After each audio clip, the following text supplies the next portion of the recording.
आप देख रहे हैं रोशन पाकिस्तान न्यूज।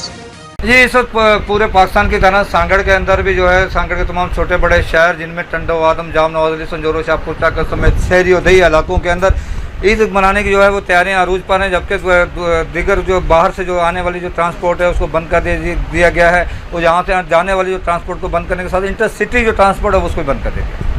इस वक्त जहाँ पर कारोबार की सूरत यह है कि इंतजामिया की जानिब से लॉकडाउन के नाम पर मुसलसल जो है वो दुकानें जो है बंद कराने का सिलसिला जारी है। ख़रीदारी का सिलसिला जहाँ पे बंद हो चुका है। सांगड़ के अंदर इस वक्त ईद के हवाले से यहाँ पर जो 30 रोज़े लोगों ने जो रखे हैं, रोज़ों के बाद जहाँ पर जो उनके मेहमान आ रहे हैं उनकी खाता तवाज़ा करने का जो भी सिलसिला वो जारी है।